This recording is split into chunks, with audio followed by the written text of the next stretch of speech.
You say goodbye, and I say hello. Dallas Cowboys owner Jerry Jones says goodbye to Michael. Check that, Micah Parsons. That's a real quote, by the way. And Goody at Green Bay says hello in what can only be called the biggest Packers trade since Reggie White.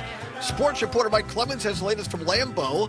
Bucky jumped around last night and kicked off its football season with a less than impressive win, but more importantly, will they be saying goodbye once again to their starting quarterback? We will have an update.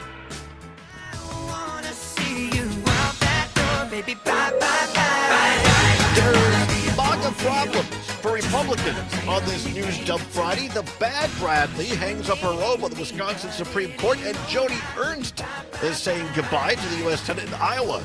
The GOP is out of sync. We'll discuss. And in hour two, we'll say hello to our old friend and my former broadcasting partner, Kevin O'Connor, a Chicago native now at UW-Milwaukee, to discuss the great Lee Corso saying goodbye to College Game Day.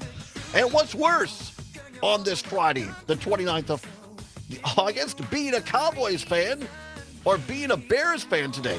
Can they both kiss their seasons goodbye?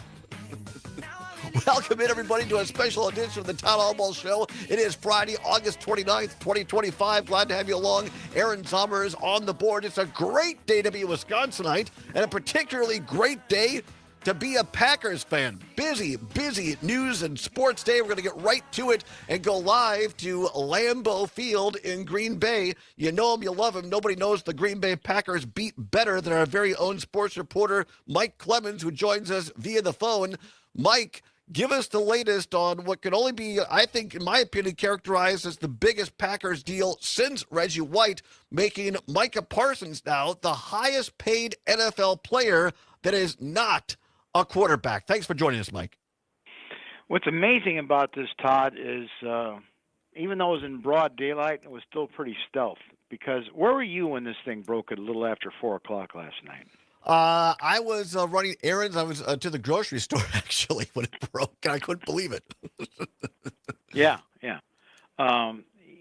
But did you see it on your phone? Or, yeah, no, it popped off my phone. Well, I mean, there was a certain sports reporter that gave me an inside line, and I couldn't air it, but that was me then. Yeah, that was, and I thought, wow, this will be something if it happens. And then we got done with the show, and shortly thereafter, my phone just started blowing up, and I'm old enough, Mike, that I was going to school at UW-Platteville when Reggie White came to the Packers, and our communications professor, Krista, or C. Ray Coel was her name. She was a devout Christian woman. And when the news came, over the wires at that time in 93, 94, when Reggie White came, and she started saying, we were in class, and she started saying, oh, sweet Jesus, don't let this be true. Oh, because she was from Philadelphia. She was an Eagles fan. So it's one of those things you remember for the rest of your life if you're a Packers fan. Yeah. Now, one big difference is this is a huge trade. The Packers gave away a lot for this thing to happen. Reggie White was the Packers jumping on this new thing called free agency in the NFL. And they lured him to come here. And I'll never forget, after he met with Ron Wolf and the new head coach, Mike Holmgren, then it was time for dinner. It was kind of late in the day. And the only place left that they could go to was the Red Lobster, which is still here down the street on Lombardi Avenue.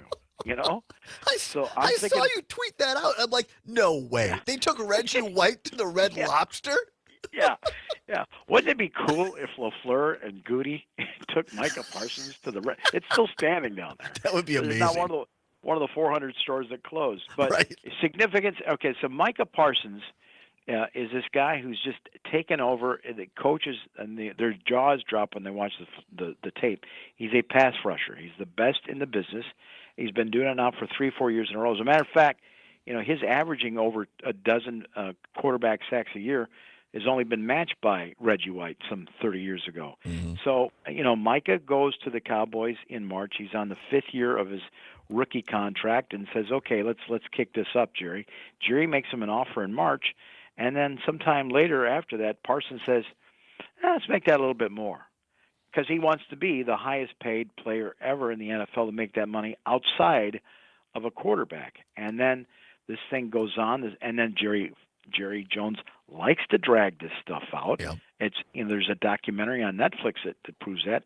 What do you remember the game when the Packers played the Cowboys in Texas at the old stadium? Yeah. It was the night when Terrell Owens poured the popcorn in his face mask. Yes. Brett got hurt. Aaron Rodgers came in and looked pretty sharp, right? Yeah. Filling in, but the Cowboys ended up winning. So as timing would have it, I'm leaving the press box after the game, go down to the locker room and talk to the players and coaches. And as the doors open, here comes Jerry Jones, Stephen Jones' son, and the rest of the Cowboys front office. And we get on, and the doors close. And Jerry turns to Steven and those other guys and goes, now this is big, right? I mean, this is Cowboys dominate, I mean, he's writing headlines. He's writing headlines. I've been around him 2 or 3. Remember Wade Phillips, Of course, head yeah. coach? So the Cowboys came up here to Lambeau Field. They lost the game at the last minute. It was a big disappointment. And then Jerry makes himself available to the reporters outside the locker room in the hallway, just outside the visitors' locker room. There's 30 or 40 people from Dallas that are there covering him, putting the microphones in him, and saying, well, how disappointing is that? Now your season's over. Are you going to make changes? And he all but says, yeah, I'm going to fire the guy, And it makes him sit, a veteran like that who eventually went on and got a Super Bowl trophy as the defensive coordinator for the Broncos. So this is the way Jerry Jones is. He's milking it. But at some point, I guess this thing becomes, irreconcilable differences. And the Packers call him, and they give up 2 first-round picks and Kenny Clark, one of your team leaders, a defensive lineman, going into his 10th season here. And when you're with Brian Gutekunst, I mean, in February, as late as February, we asked him about, would you ever make a big swing at something in free agency? And he said, that's 2 draft picks. And he's conservative like Ted Thompson. Like, sure. It's one player can't win a Super Bowl. You have to build a team. And I can't imagine giving away that many picks. But then it sounds like he changed his tune this week, right? Yeah, we're talking, by the way, to our great sports reporter here at Civic Media, Mike Clemens, who follows the Packers beat like nobody else. He joins us live via the phone from Lambeau Field. And I know you were there at the presser this week on Wednesday, Mike, when Goody was asked about, not specifically about a player, but what's his take on bold moves. Here's what Goody said on that. I think you got to, first of all, it's your team and how certainly every decision affects your football team. Obviously, there's so many different factors in it, who the player is, medical, certainly, cap-wise. But yeah, I think, you have to look at everything. Any opportunity to help your football team, you have to look at and discuss as a group. And we do that all the time. I mean, we do, it's almost daily, you know what I mean? I think what someone might consider a bold move, someone else might not. You know what I mean? We signed a practice squad guy today. I might consider that a bold move. You know what I mean? Somebody else might not. So, but I think every opportunity that's out there to help your football team, we've always taken a look at, try to see how it affects us right now, how does it affect us in the future, and make the best decision we can. Sometimes we've been right, sometimes we've been wrong. Sometimes we've taken risks that really worked out for us. Sometimes it didn't. Sometimes we didn't take risks and we look back and we wish we would have. And sometimes, as Ted used to say, God helps those that can't help themselves a little bit sometimes. So sometimes the best deals you make are the ones you don't, and so you just I think you weigh everything and you weigh what is in the moment. And That is General Manager for the Green Bay Packers, Brian Gutekunst, on Wednesday. We're talking with Mike Clemens, our sports reporter. That was ahead of this groundbreaking trade that the Packers made yesterday for Micah Parsons from the Cowboys of Dallas. And Mike Clemens, you were in that room. And, I mean, you're around Gutekunst more than anybody, as much, if not more than most reporters out there. Did you sense that maybe there was something going on? No, because I know where his values come in terms of Ted Thompson and Ron Wolf before that. So last night, I thought the story would be Mark Murphy inducted into the Packer Hall of Fame. And so I had an appointment at 4 o'clock, And it was a small press conference we had with Mark before that he was going to go out there in front of 1,500 people paying $300 a plate for a fundraiser and for him to be inducted into the Hall of Fame.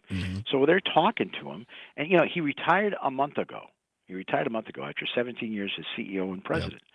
And during the presser, a guy standing back there by the cameras just looking at his phone and goes, Mark, any comment on the fact that the Packers have now traded for Micah Parsons from the Cowboys? And he goes, what? And then he starts to laugh. He says, I don't know anything about that.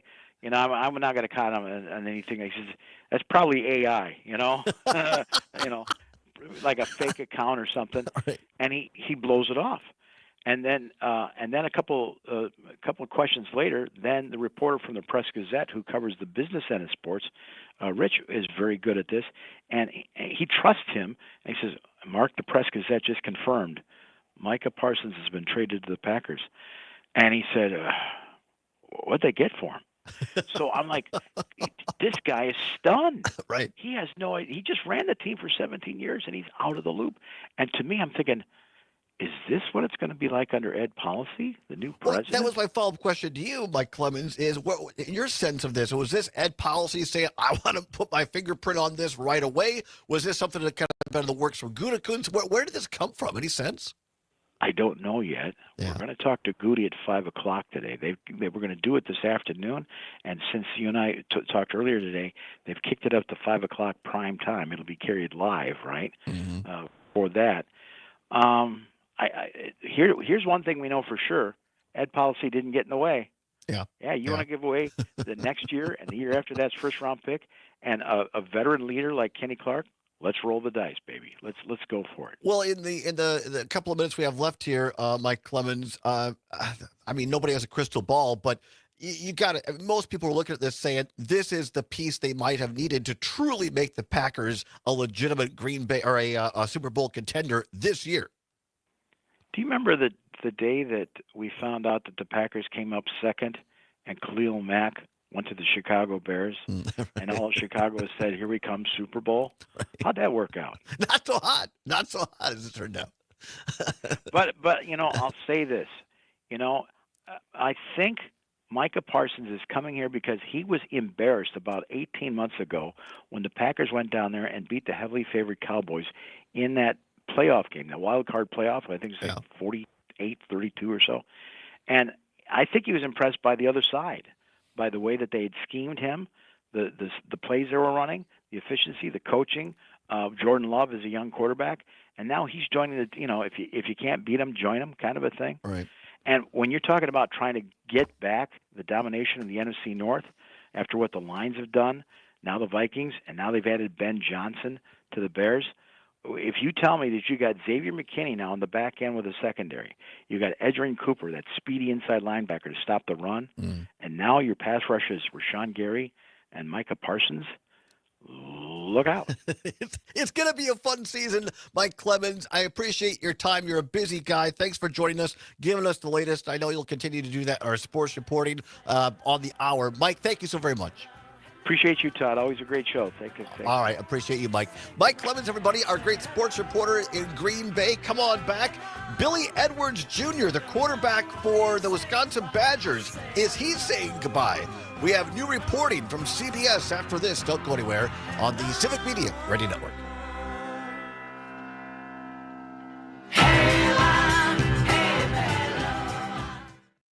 News and great conversation. 92.7 WMDX. You're listening to the American Democracy Minute, keeping your government by and for the people. A federal appeals court panel ruled August 26 that Pennsylvania counties must count mail-in ballots with a missing or incorrect date. The decision Tony could on YouTube protect says the the Packers are a far better team than Chicago was when they made that move. And he's beyond excited about Micah. By election officials on time from eligible voters, but lacked a date or included the wrong date. Voters claim the rejection violated their free speech right away. Materiality provisions of the Civil Rights and Voting Rights Acts.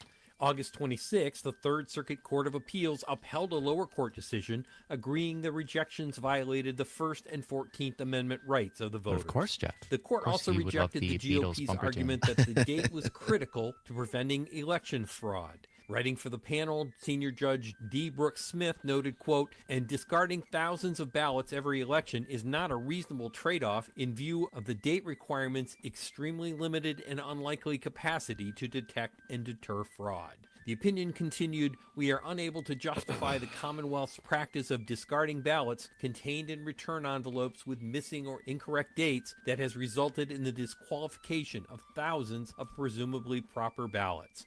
A separate Pennsylvania Supreme Court case arguing the ballot rejections violate the Commonwealth's Free and Equal Elections Clause is still pending. We have more at AmericanDemocracyMinute.org. I'm Brian Beal. Found an injured, sick, or orphaned wild animal? Dane County Humane Society's Wildlife Center can help. Call 608-287-3235 or visit giveshelter.org/wildlife for what to do next. Hey Wisconsin, it's construction season, and the Wisconsin DOT wants to help you safely navigate work zones. Check 511wi.gov or download the app for road work or 30 closures seconds. on the Thank route. you. Know before you go with 511 Wisconsin.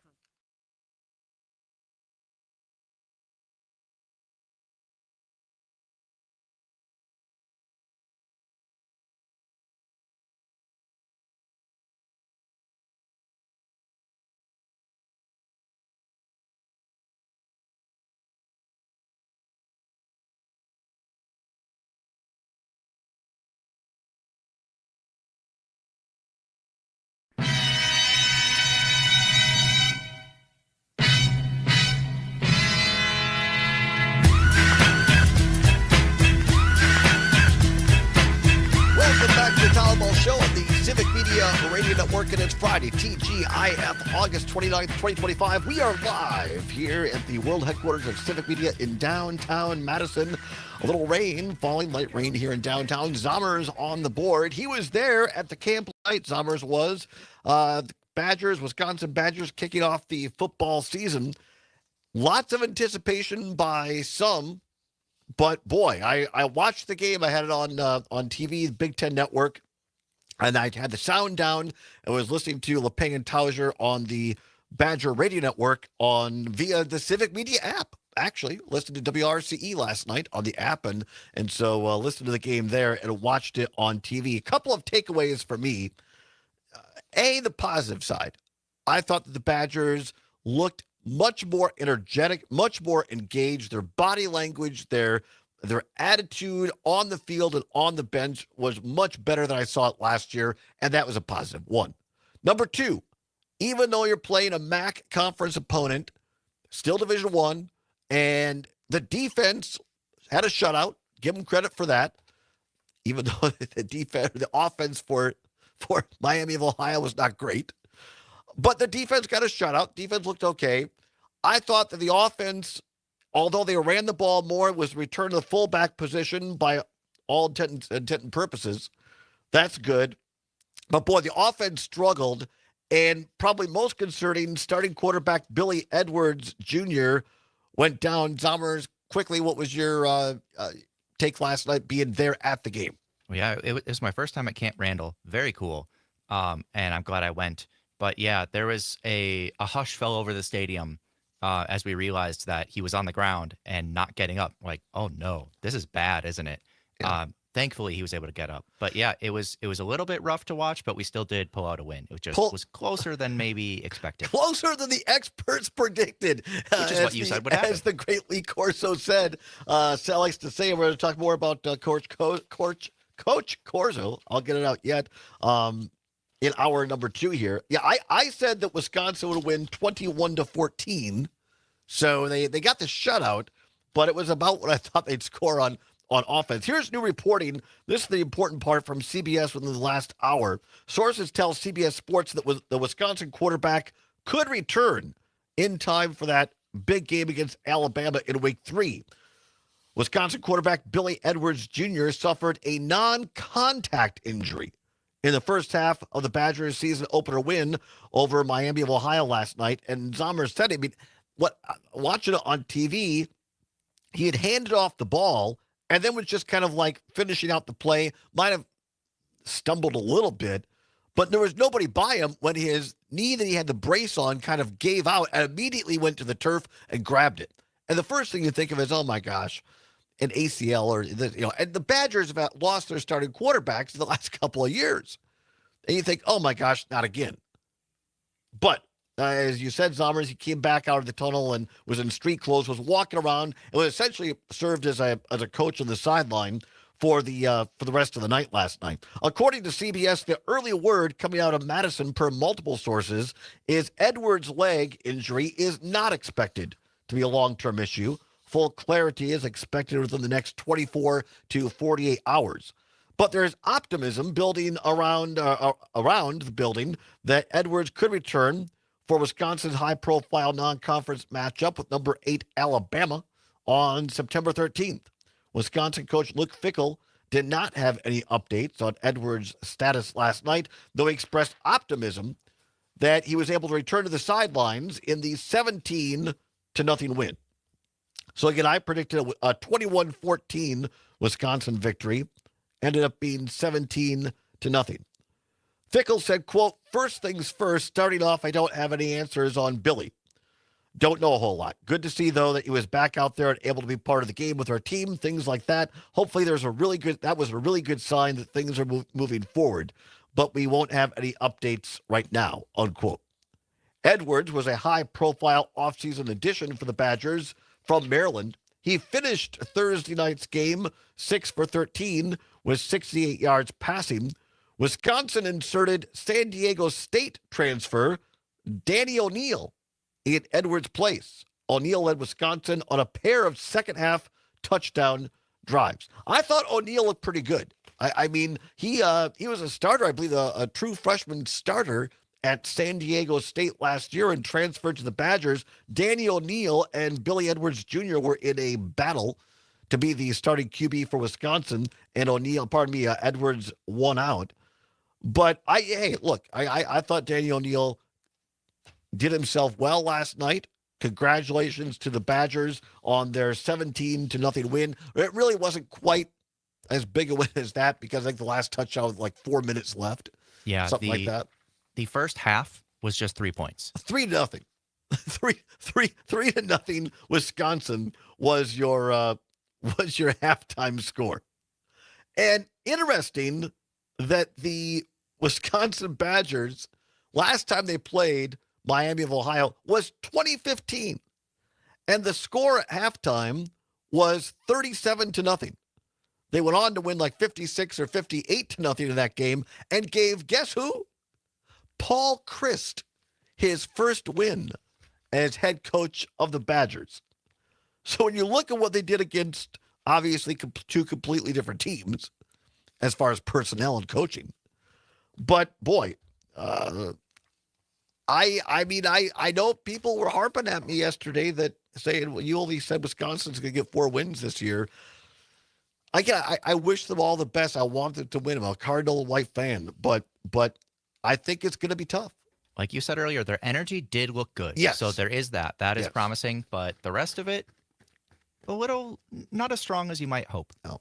And I hear there's some news that we'll pass on when we're able to do it on the next game. The Badgers home game here coming up on the 6th of September. Looking forward to that with great anticipation. Come on back. There is more goodbye news. There are MAGA problems for the Republican Party. The Bad Bradley hangs up her robe in the Wisconsin State Supreme Court. And who's leaving the U.S. Senate? We'll tell you on the other side. It's the Todd Allbaugh Show for Friday on the Civic Media Radio Network.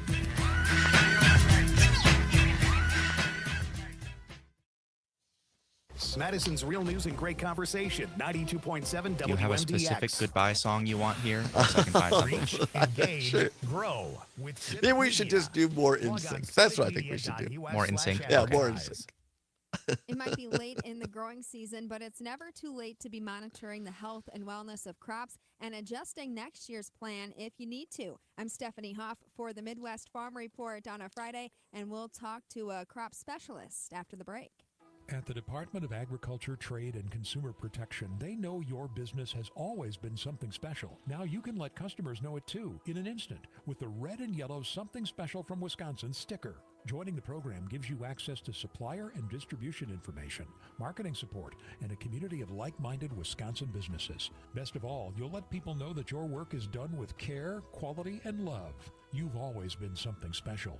Visit somethingspecialfromwisconsin.com to make it official. Jacob Getz joins us. He's a certified crop specialist with Insight FS. He has some year-round advice for row crop farmers. The basic premise of making sure your fertility is where it's supposed to be is kind of the building block for everything else. So making sure your P and K levels and your soil pH, your gone by base saturation NSYNC. levels are all That where works. they need to be. That's where we build. I just like the bye. Yeah, I mean, do you want that song again? Pests out, Or- whether it's weeds, bugs, or late season disease. I kind of like it. Yeah. We need It's every goofy. bushel we It's can goofy to me, pay and that's what I bills like about with it. the tight commodity market that we have. So don't cut corners to think. You want to do a different part of it? Sure, like I you don't do at the care. beginning. Yeah. 40 bushels. As long as we get the bye Certified part. crop I don't- specialist Jacob Getz along with us. We'll take a look at more agribusiness news after this. Maybe you remember finally getting that blue ribbon or All these enjoying hogs too in the much background. carnival food. We all have memories of the fair. Here's your chance to share those stories. I was in not our listening to the Everybody hogs. Has a Fair I missed Story the hogs, contest. The but Midwest that's okay. Farm Report is teaming up with the Wisconsin Association of Fairs to share the fair story. We're accepting entries now, and there are cash prizes. To enter and see full contest details, visit MidwestFarmReport.com. Here's what's happening in agribusiness news on a Friday. A new hospital in southwest Wisconsin is hoping to be a blueprint for rural health care in other areas. Midwest Farm Report attended the ribbon cutting on the new Lafayette Hospital and Clinics in Darlington. The facility doubles the space of the old hospital. Doors officially opened in April, and the upgrades are already paying off. MRIs up 61%. I think I'm going to go to the volleyball game this weekend on Really? Sunday. Now I might see someone there Only Nice. county-owned at the women's hospital, volleyball game. hoping to be a fantastic. success I'll story work for it. other rural communities. In other news, Wisconsin's only cottage cheese manufacturer, Westby Cooperative Creamery, has announced a $14 million investment to modernize. At the heart of the project is the goal of keeping pace with growing consumer demand for cottage cheese. For the Midwest Farm Report, I'm Stephanie Hoff. Saluting the hands that build, grow, teach, and serve in our local communities. Thank you, and enjoy your Labor Day from all of us with the Civic Media Radio Network. More and more clouds today, with highs scraping about 70 degrees. Rain and maybe Civic some Media, thunder moving in early lucky this to evening. have After that, Mike dry Clemens. the rest of the weekend. Partly sunny tomorrow, Abso-freaking-lutely. highs in the mid-70s. He's the best. Warm things up Sunday and Monday to highs in the upper 70s. I'm meteorologist Brittany Merlot. Right now, 66 degrees. Hey there, Wisconsin. Tom Hartman here. Oh, Lord. Democracy is not a spectator sport, so join me each and every weekday right here on Civic Media for the Tom Hartman program. Join me on 11 Civic a.m. Media. to 2 p.m. You can Covering buy the some news, deodorant and liver finding ways supplements. For you to get off the sidelines and get active in your community because change Cod starts liver with oil. you. Fish Get oil. involved and tune in to the Tom You Hartman know, there's program one thing I've Monday through discovered Friday in my time in from radio. 11 to It's 2 that p.m. fish right oil. here on your It's the main local thing that Civic gets me up Media in the morning. station. And some crypto. The John and Gordy Show. Don't let technology pass you by. People are trying to steal your okay. house right now. Food dies out of the American food supply, right? Okay. But Mars isn't playing along. People can freely buy cannabis, THC products, alcohol, 30 and seconds. cigarettes. But vibrantly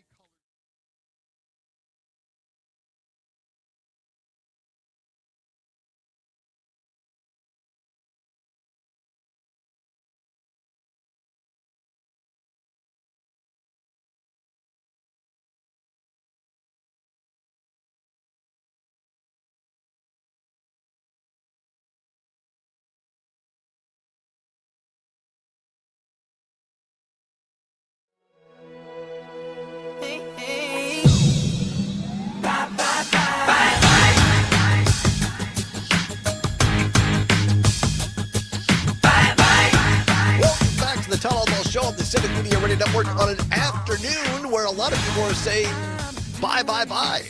It's Friday, August 29th, 2025. Zombers on the board. The Republican Party out of sync. Unlike the singers of that song, in sync.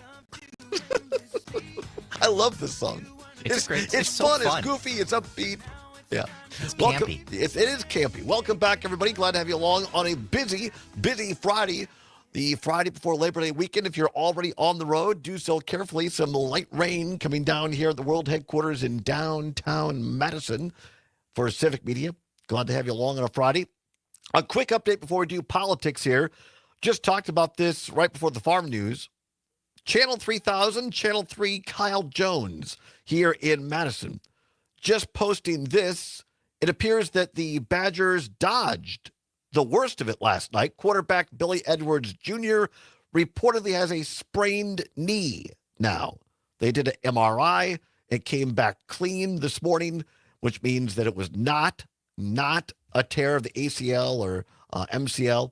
So they're listing it as a week-to-week situation with a knee sprain for Billy Edwards Jr. That's certainly good news for him, good news for the Badgers. So we shall see if he can make it back for next week against Middle Tennessee State here in Madison. It's an afternoon game at 3 o'clock. And then after that, the Badgers travel in game 3 to, as Keith Jackson used to say, Alabama. Alabama. That'll be quite a game. There are games happening just up the street at the Wisconsin Capitol this afternoon as we turn our attention to politics. The theme today, bye, bye, bye. That is what conservative Justice Rebecca Bradley is saying. The Wisconsin Supreme Court, I believe J.R. Ross at WisPolitics broke this earlier this morning. This is a story by another great reporter, Scott Bauer of the Associated Press. Bauer writes, a conservative justice on the Wisconsin Supreme Court said today she will not seek re-election, creating an open race for a seat on the court that's controlled 4-3 by liberals. Justice Rebecca Bradley's decision. Let me step away for a second from the story. I say, and it's our friend Matt Flynn, an attorney himself, friend of the show here. Matt Flynn calls her the bad Bradley because for a long time you had Rebecca Bradley, the conservative, the bad Bradley, and then you had Ann Walsh Bradley from my hometown, Richland Center, the liberal, who is, we call her the good Bradley. So this is, and Ann Walsh Bradley retired. She spent a few months as the Chief Justice before she retired here earlier this year, in just about a month ago. So this is the quote-unquote bad Bradley, Justice Rebecca Bradley, stepping down, will not run for a second full term. And Scott Bauer writes for the Associated Press, it comes after the conservative candidate for the highest court in the battleground state have lost each of the past 2 elections by double-digit margins. Both of those races broke national spending records, and the liberal won in April despite heavy spending by billionaire Elon Musk. Liberal state Supreme Court candidates have won 4 of the past 5 races, resulting in them taking over the majority in 2023, breaking a 15-year run of conservative control. Regardless of who wins in this coming April election, liberals will maintain their 4-3 court majority until at least 2028. But if they can win next year, the majority would increase to 5-2. The open race comes as several high-profile issues could, keyword could, make their way to the Wisconsin Supreme Court in the coming months, including abortion, collective bargaining rights, congressional redistricting, and election rules.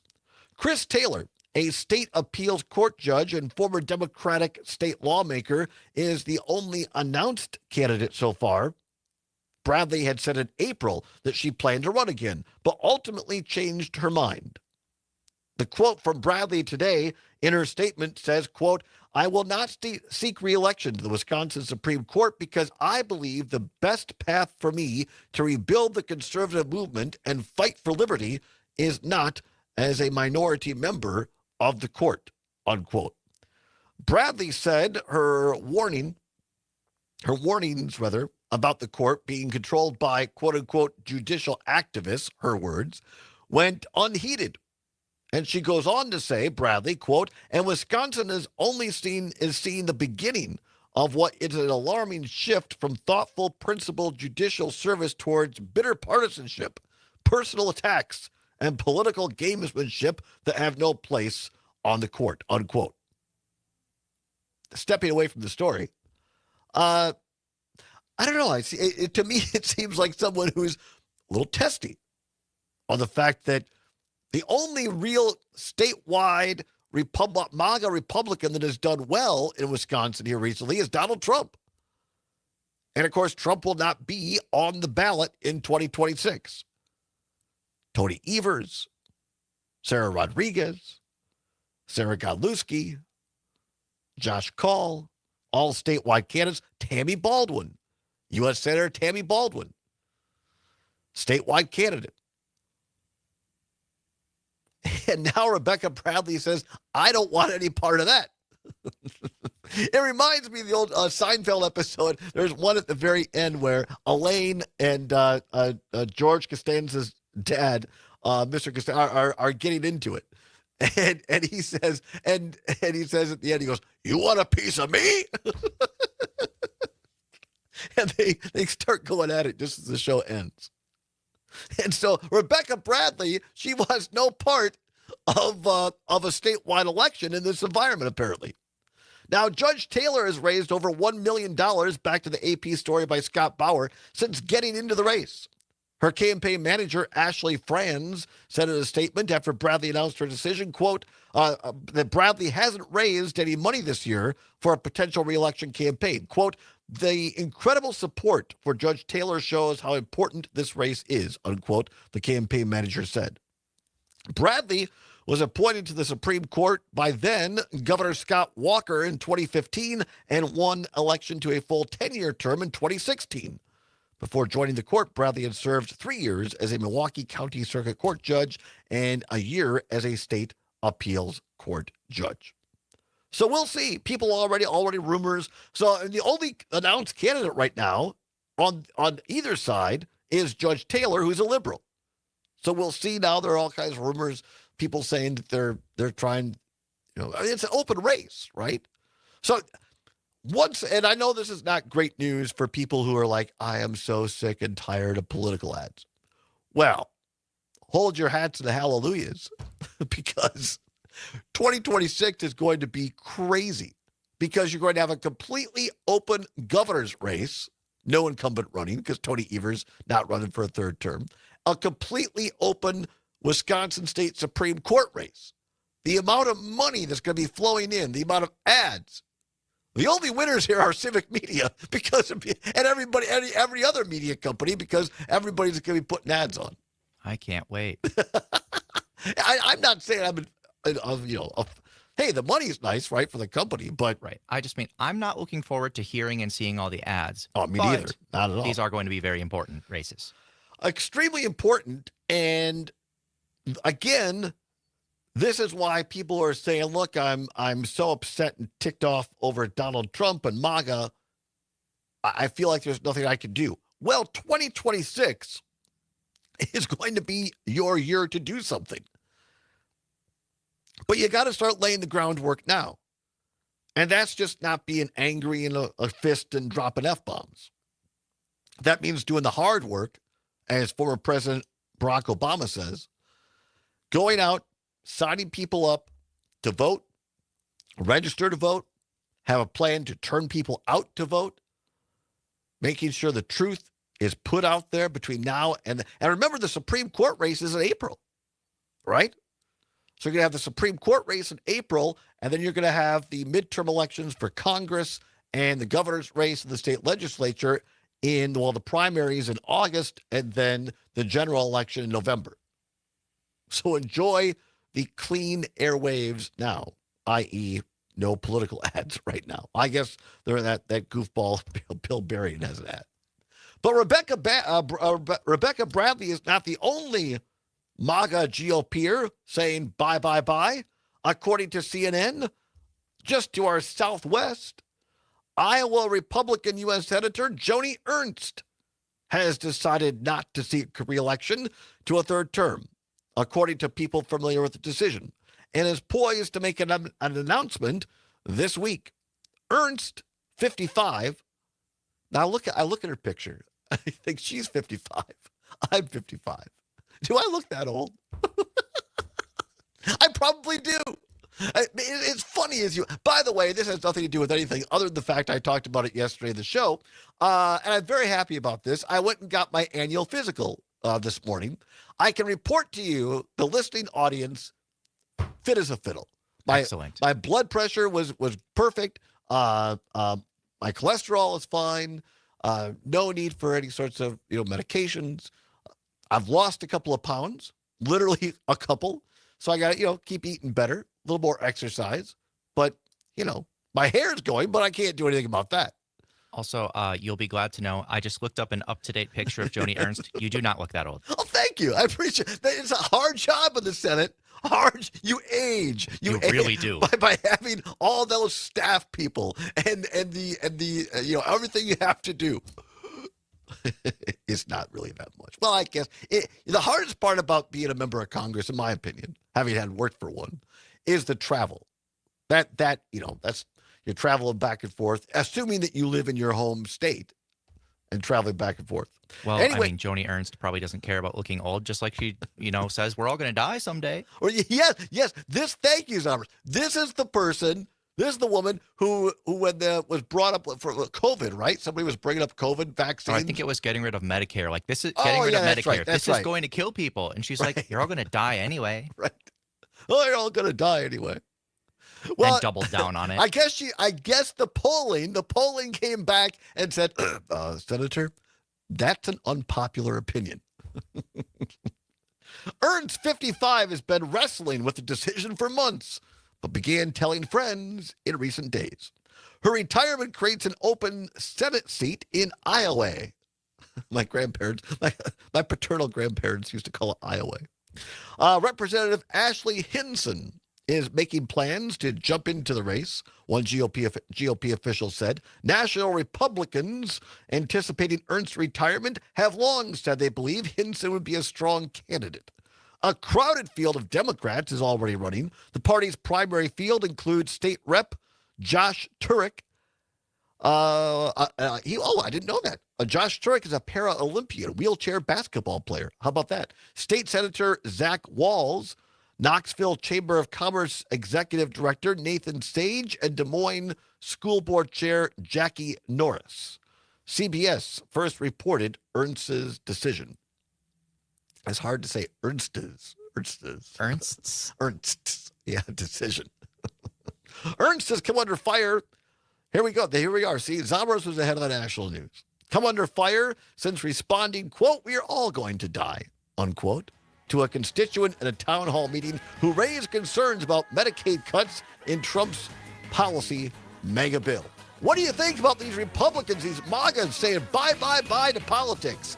855-752-4842. 855-752-4842. We'll say hello right after this. Don't say goodbye on the Civic Media Radio Network.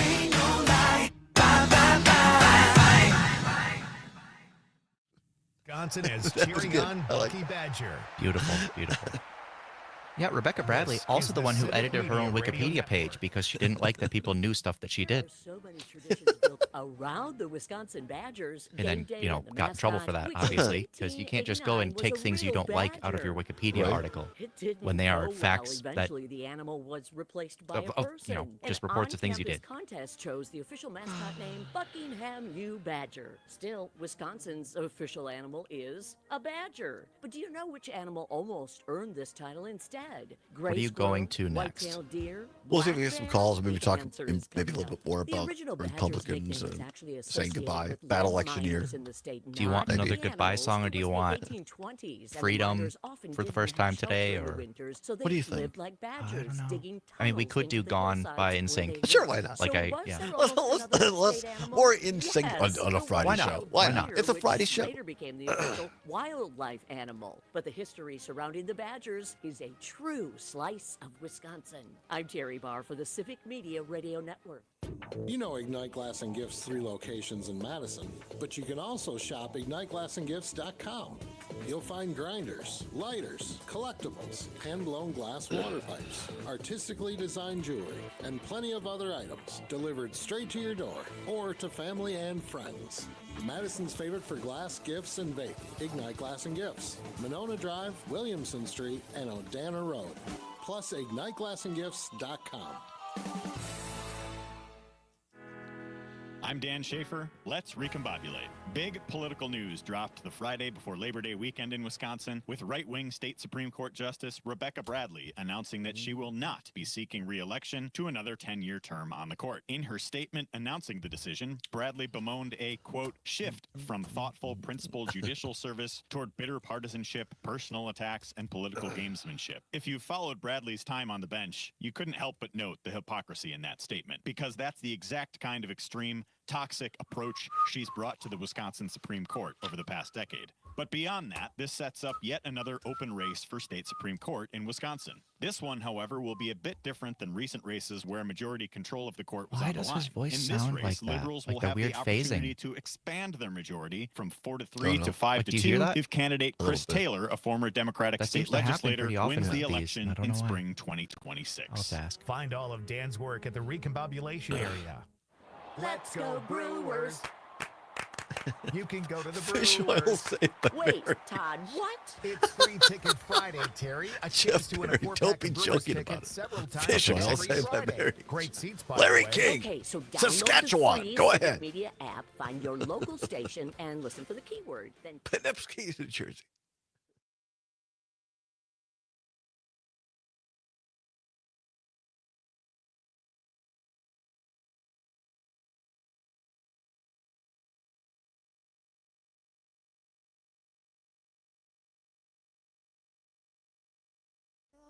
Truth remains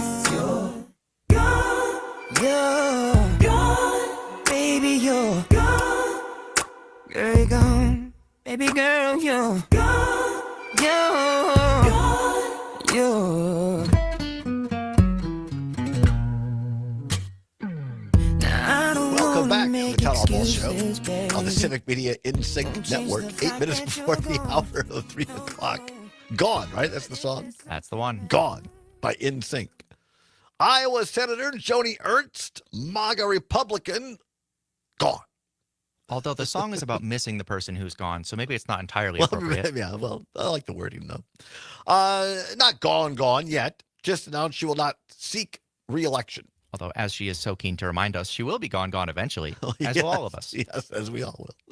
Joni Ernst not running for re-election next year for Republicans in Iowa. Critical seat, because the thinking in 2026 is that Democrats have a great chance to pick up the House of Representatives. It's a less than sure bet that Democrats could get the U.S. Senate. But with Ernst taking a powder and saying she's not, that's a big open seat. And Democrats have some good candidates. I follow this stuff on the socials. I follow way too much of it, to be honest. But I try to sacrifice my mental health for you, the friendly Civic Media listener. I spend 8 hours a day and give myself a rash watching the news so you don't have to. This did happen. This is a fact. I've seen it. Well, I mean, it was not in a it was just No, on my, it was in a place that is side. acceptable. It was on my torso. Yes, it was an acceptable place to show. But if you watch Missouri, I think, and also there's a guy in Maine. Now, these are people running as Democrats who are veterans, military veterans, who are running on popular themes and very different than some of your stereotypical progressive lefty candidates. And there are some people in the Democratic Party who get it, that if you want to win these elections in red states or purple states, you have to connect with the people you're trying to ask the votes from. And I think some of these candidates in Iowa that have already announced on the Democratic side for U.S. Senate understand that. Like I say, Democrats have a great candidate, a guy in Missouri, can't think of his name, and also a guy in Maine. And they put out some great ads already. So, and if you look at the trends right now, Our friend Trygve Olsen at the Lincoln Project does a lot of this at the Lincoln Institute for Democracy, has ongoing focus. Now, focus group is different than polling. Polling is they choose people randomly, either they call them or they text them or whatever, and they take their temperature on different issues. A focus group can either be a one-off, or in Trygve's case at Lincoln Institute for Democracy, they have the same people in Iowa, Minnesota, Michigan, I believe, and Wisconsin, and they keep bringing these same people back over the course of several months or years, and they ask them sometimes the same questions, sometimes new questions, so it gets a temperature of where people are at in these states, these critical, important states, and of course, nothing more critical when it comes to politics than Wisconsin. And what you're seeing is the numbers of the general public are not on the side of Republicans and MAGA. In fact, either just yesterday or this morning, House Speaker Mike Johnson, Republican, was on CNN. And this was really smart of CNN. They showed Speaker Johnson polling numbers from Fox News. Now, you've heard me say on this program before, I certainly don't agree with Fox News. It is entertainment. But for whatever reason, Roger Ailes, Roger has decided, Rupert Murdoch has decided not to skew the polling and election parts of Fox News. So Fox News polls to date have been widely regarded as very accurate. And so CNN put Speaker Johnson on the spot, showing him Fox News numbers, says the question, do you approve or disapprove of the following elements of the new budget legislation, Trump's bill? No tax on tips, 70% approve. More defense funds, 61% approve. End EV tax credit. They're underwater on that. Only 48% approve, 50% disapprove. End wind solar initiatives. 58% of the people, according to Fox News, disapprove. Reduce SNAP benefits. 65% of people, according to Fox News, disapprove of that. And according to Fox News, in the Trump bill, $5 trillion increase to the national debt, 74% of Americans disapprove of that, according to Fox News. And so they asked Speaker Johnson about this, CNN. And he stumbled his way around and gave a non-answer. But my point is that if Democrats and progressives stick to particularly financial things like this on the debt, to SNAP benefits, which are cutting help to the most needy friends, neighbors, and family, if they stick to things like Medicare and Medicaid, things are going to impact every Wisconsinite, every American eventually. They can win. But they can't get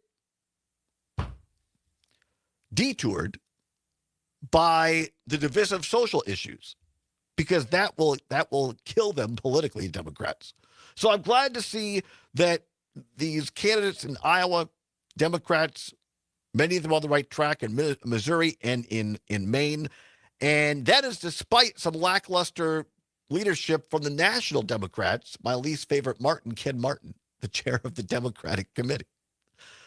So let's hope this is a great opportunity in Wisconsin to have a thoughtful justice in this open seat after Rebecca Bradley announced she will not run next year. And it's going to be an interesting race for governor as well in the state of Wisconsin, another open seat. Come on back, a little news, sports, news and weather update for you. And then we're going to come back with our old friend, my former broadcasting colleague, Kevin O'Connor. Talk a little bit of what's worse for you if you're a Cowboys fan or a Bears fan today. And also going to talk about the departure of Lee Corso from College Game Day. Hour 2 is straight ahead on the Civic Media Radio Network.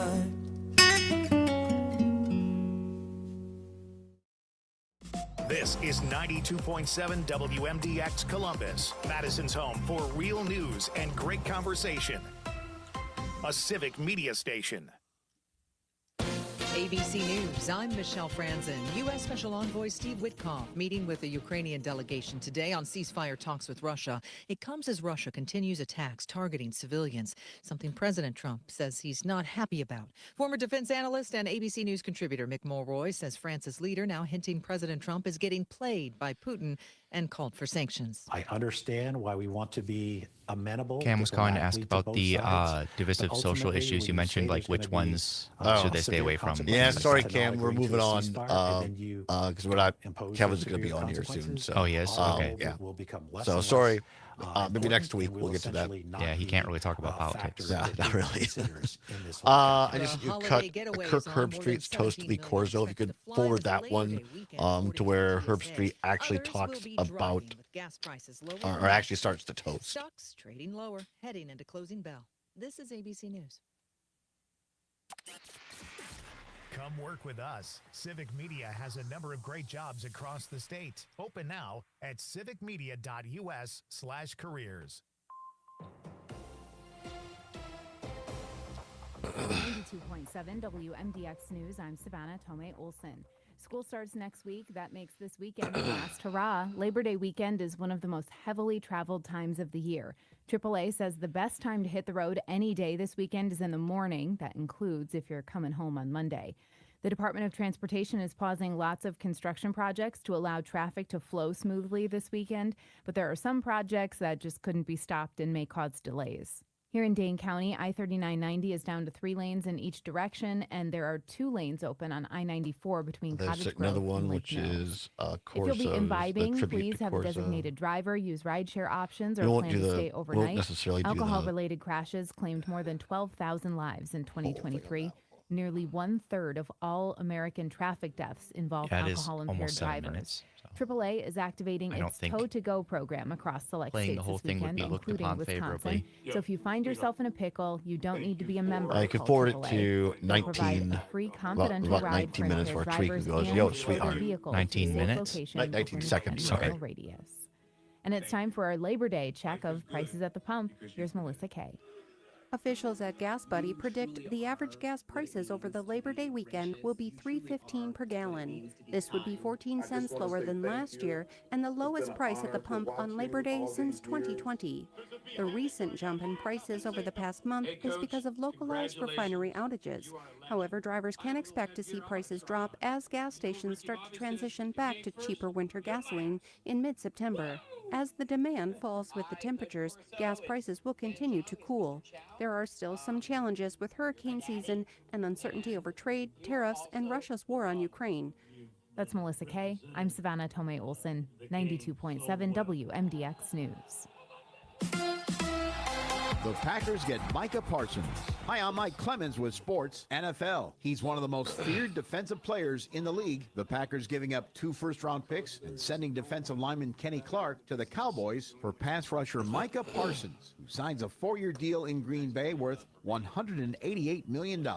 A different reaction from sports commentator and Cowboys fan Skip Bayless. Just heard the news about Micah Parsons gone to Green Bay. And my gut reaction, as you might guess, is good riddance and good luck, Green Bay, because you just overpaid for the overhyped Micah Parsons, who will never be able to live up to that Can money, use for bumper especially music in Green when we Bay, come where I back don't the think he'll ever 20. be We'll happy do living.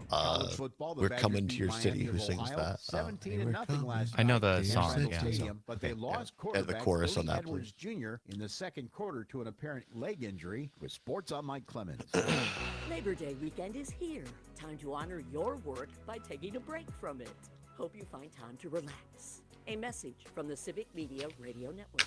More and more clouds today, with highs scraping about 70 degrees, rain and maybe some thunder moving in early this evening. After that, dry the rest of the weekend. Partly sunny tomorrow, highs in the mid-70s. Warm things up Sunday and Monday to highs in the upper 70s. I'm meteorologist Brittany Merlot. Currently, it's 64. Lace up your sneakers, Wisconsin. The Walk to End Alzheimer's is coming to Madison on October 5th. Walk with WMDX in honor of someone you love and help us move closer to a cure. Registration is free and easy. Start or join a team today at alz.org/walk. Amicus, a law review with Jim Santel. Public schools and private schools, when the people who are sitting to the left and to the right of me in classes, and when the professors and the TAs and the staff don't all look the same, education is promoted. You get a better sense of what the world is all about. We know that also because our Supreme Court has said so. Brown versus Board of Education, Brown versus Board of Education 2. Amicus, a law review with Jim Santel. Saturday mornings from 9 to 11. Every 15 seconds, someone is diagnosed About with 30 cancer. seconds. If it happens to you, Gracias.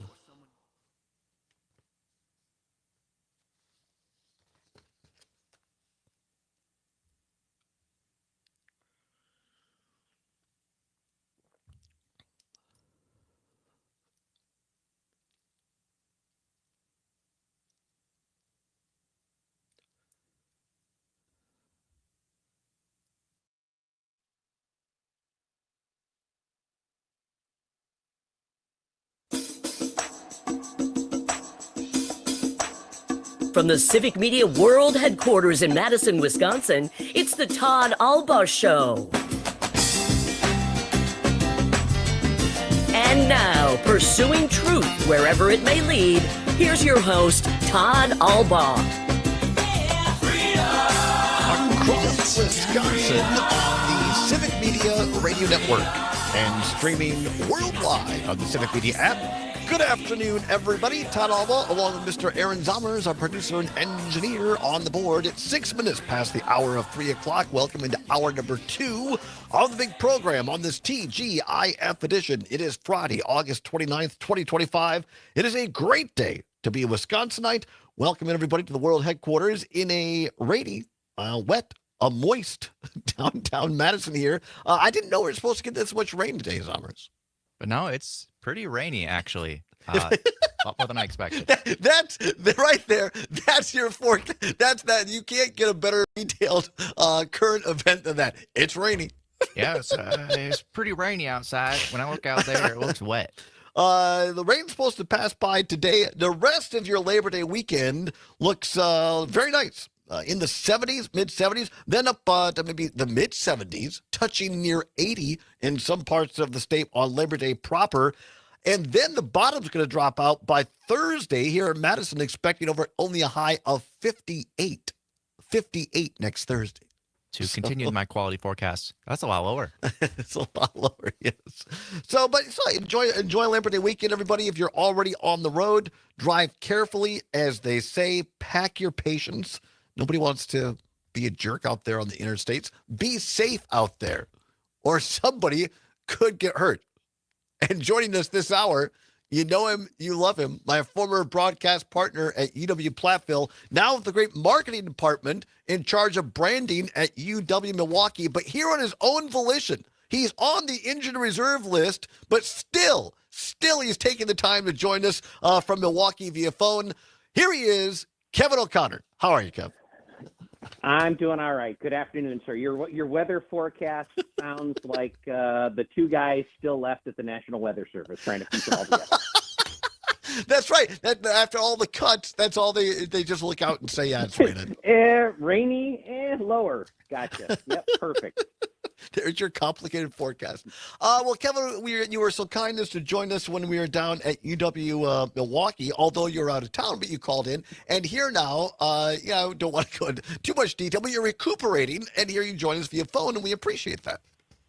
Absolutely. Happy to be here. Yes. No, I fractured my wrist earlier in the week in a, let's just say, an accident. Right. And we'll leave it there. Be patient on the roadways. That's what I would suggest to all those drivers That's out the there. key. I would echo that. But here we are, and you will boost my mood and spirits as I chit-chat away. I can talk a lot better than I can type right now. I'm sure.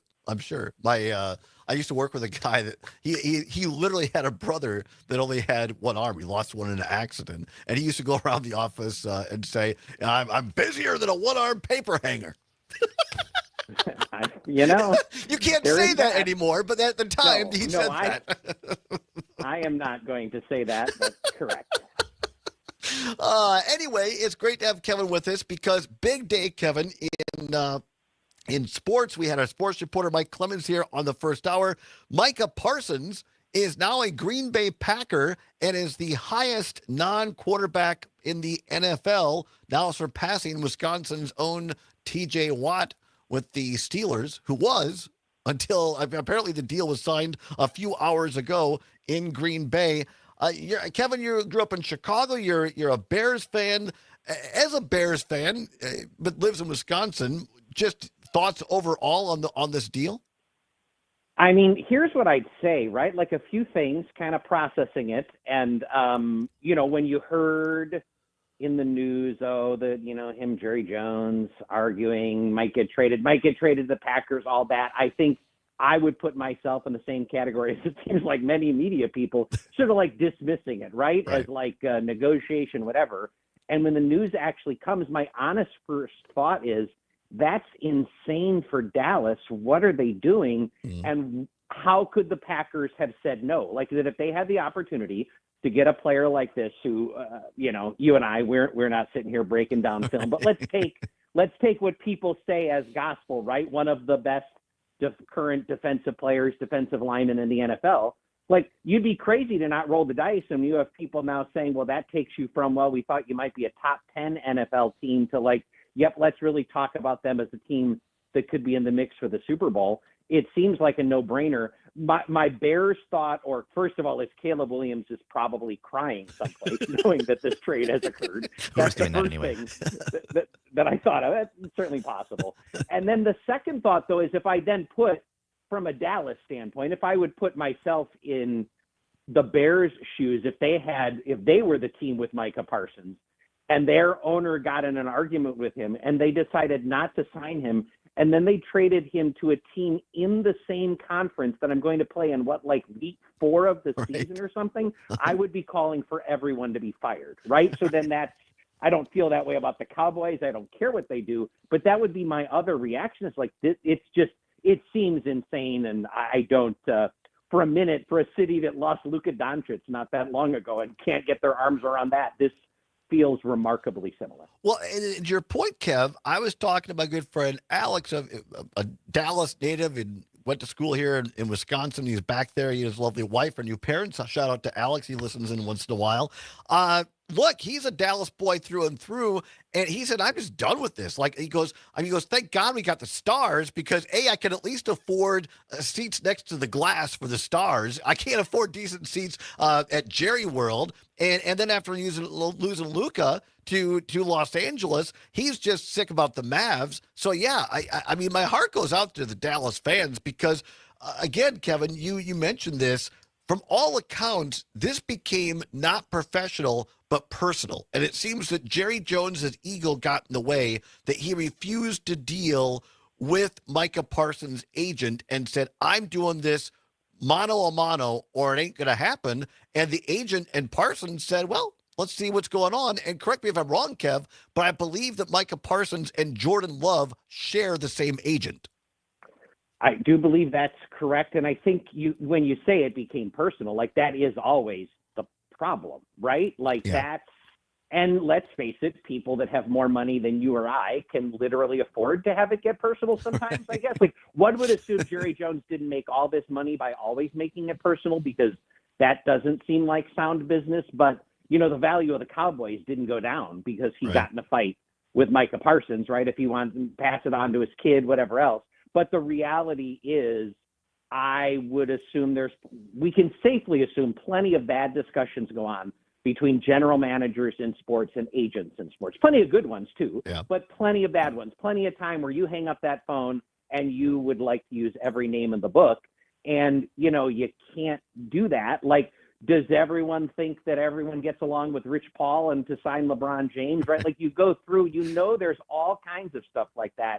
You've got to put it aside. And I can't get my arms around it. And that turning personal seems extra extreme in this case, using that Luka comparison because of the same city. Like some of the after stories make it sound like the Mavericks didn't get along real well with his people and all of that, but like not to this extent where besides, some silly, we weren't very good at stopping the run answer that Jerry Jones apparently gave yesterday or whatever, right? There doesn't seem to be anything substantive. And even, again, using that comparison of Luka, like like it or not, they were like, we don't think he keeps himself in good enough shape to give him this kind of money. I've not heard anyone say anything about Micah Parsons like that either, right? Like, I don't think anyone's like, whoa, I don't think he's worth the money. Right. Again, I've not heard anyone with football acumen make that suggestion. We're talking with Kevin O'Connor via the phone in beautiful Milwaukee, where marketing, what is it? Branding and marketing. I always forget. I'm sorry. What's your actual title?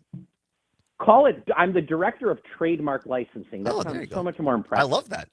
Director of Trademark Licensing for University of Wisconsin-Milwaukee, my former broadcast partner, sports director at WSUP, back in the old UW Platteville. Kevin O'Connor, about this big, I mean, you remember, I talked about this, Kevin, in the first hour. We were at Platteville going to school together when the Reggie White thing happened. And our old broadcast professor, C. Ray Coel, a huge Phillies fan, or a huge Eagles fan from Philadelphia, was going around campus going, "Oh, sweet Jesus, say it's not true. Oh, sweet Jesus." That's all she did, because she was a huge Reggie White fan, and nobody thought, Kevin, right at the time, that the Packers would ever get Reggie White. And here we are all these years later talking about another earth-shaking trade. In this case, it was a trade. Back then, it was an acquisition. Right, and obviously then, take ourselves back, us oldies, because that is, that is the first thing I thought of.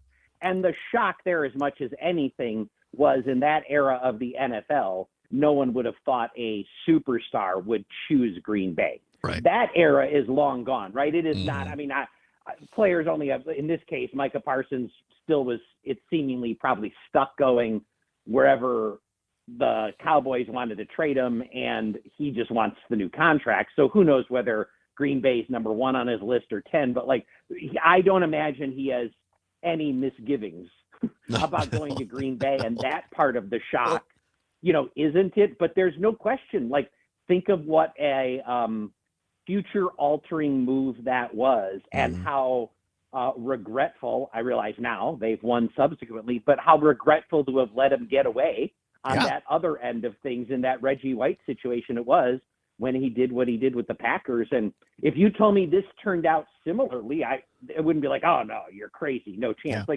Maybe it won't, but it's not ridiculous to think that it could turn out that same way. Jerry Jones continued to make it personal for the Cowboys last night after the deal was announced with the Packers, letting Micah Parsons go to Green Bay.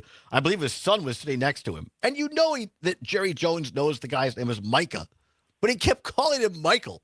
Here's a cut from the Jerry Jones Cowboys presser last night after Parsons was announced to go to Green Bay. Figure this out. Did I talk to Michael? Micah.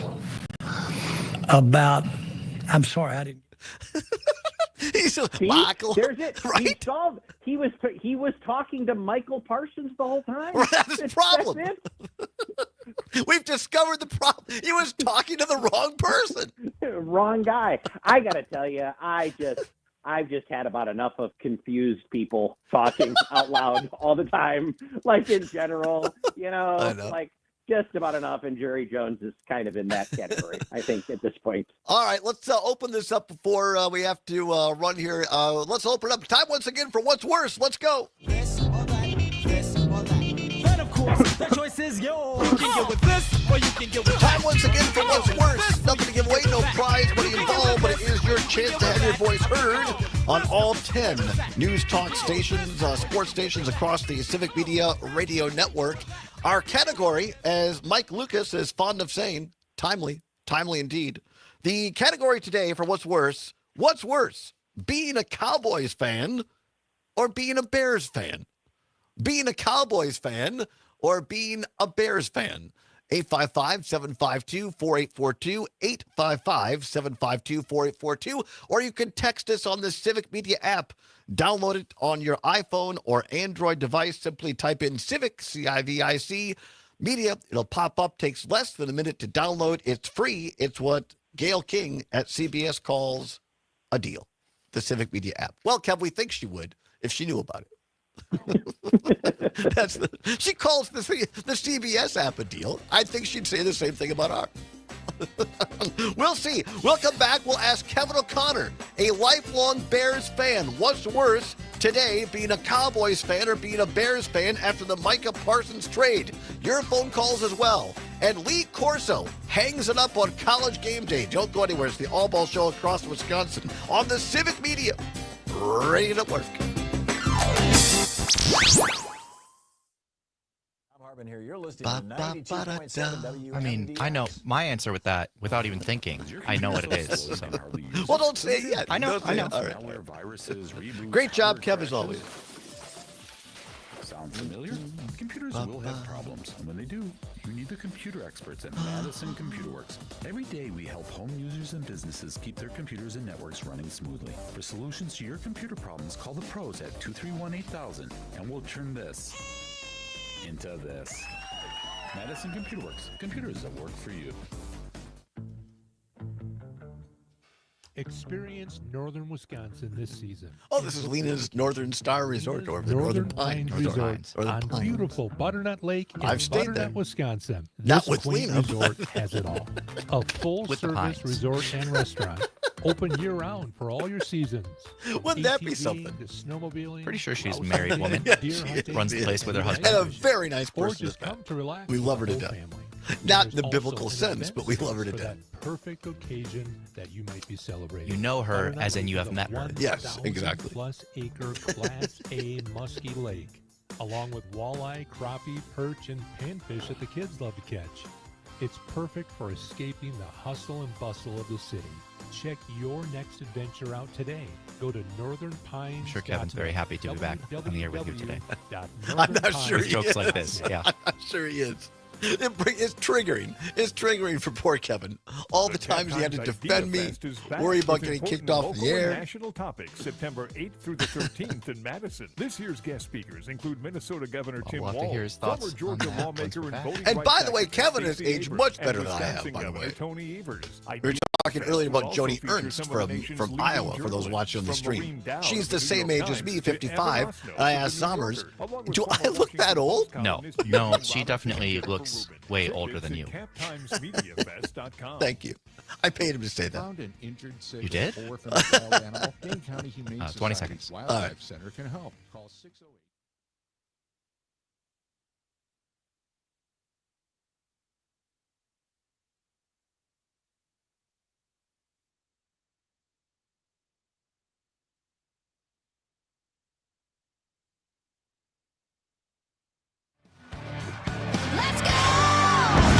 And we're coming to your city. The college football party all in all. Well, we rode out through Death Valley, grew a Sooner, Gig'em, Aggies, threw our Longhorns up in Austin along the way. Roll Tide rolled through Alabama, Happy Valley, and the farm and Stamper, and the hill went through War Eagle on the plains. Rock the big house, the gator swamp, fighting Irish in the tomahawk chop. On USC, the Buckeye, the Georgia Dogs, come on. I'm talking Louisiana, California, Carolina, Colorado, Mississippi, Oregon, For 3 Kentucky, decades plus, Lee Corso has been coming to your city on ESPN's College Game Day, and tomorrow will be his final headgear pick. Going to talk about that in just a little bit. Welcome back to the Todd Allbaugh Show on the Civic Media Radio Network. 23 now past the hour of 3 o'clock on this Friday, August 29th. My former broadcast partner down in Platteville, and now the marketing director extraordinaire of media, of branding. He is the king of Milwaukee media. Kevin O'Connor joins us via phone. Always great to have Kevin along for the ride. And what's worse? The category today, what's worse after the big trade from the Cowboys to the Packers, Micah Parsons, now the highest paid NFL player who is not a quarterback. What's worse today, being a Cowboys fan or being a Bears fan? 855-752-4842, 855-752-4842. Let's go to Sarah in Madison, listening on WMDX. Sarah, being a Cowboys fan or being a Bears fan? What's worse? Cowboys, because Texas.